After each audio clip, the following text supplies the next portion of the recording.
कात्यायनी। कात्यायनी हिंदी समकालीन कविता की प्रमुख कवयित्रियों में अपना अलग स्थान रखती हैं। इन्होंने हिंदी कविता को एक नया आयाम दिया है। हॉकी खेलती लड़कियां इनकी चर्चित कविता है। स्त्री की विडंबनाओं, विसंगतियों, पीड़ा व संघर्ष को कात्यायनी ने अपनी कविताओं में प्रमुख रूप से उजागर किया है। हॉकी खेलती लड़कियां, कात्यायनी। हॉकी खेलती लड़कियां कात्यायनी की प्रसिद्ध कविता है। इस कविता का व्याख्यात्मक अध्ययन करने से पहले कवयित्री के साहित्यिक परिचय से अवगत होना समीचीन होगा।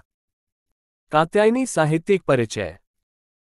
हिंदी समकालीन कविता की प्रमुख कवयित्रियों में एक कात्यायनी ने हिंदी कविता को एक नया आयाम दिया है। इनकी कविताओं में प्रतिरोध का मुखर स्वर व्यंजित होता है।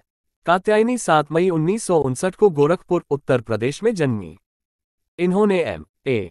और M.Phil की डिग्री हासिल की और पिछले 3 दशकों से निरंतर कविता के साथ साथ आलोचनात्मक लेख लिखे हैं। अपनी पढ़ाई पूरी करने के उपरांत कात्यायनी ने एक पत्रकार के रूप में अपने करियर का चुनाव किया।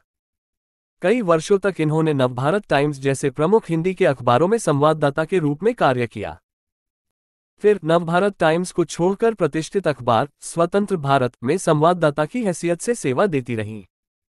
नौकरी में इनका मन लंबे समय तक नहीं रमा। वामपंथ की राजनीति को इन्होंने अपने जीवन का ध्येय बनाया और सामाजिक सांस्कृतिक कार्यकर्ता के रूप में सक्रिय रही। कात्यायनी ने एक कवयित्री के रूप में बेशुमार शोहरत हासिल की है।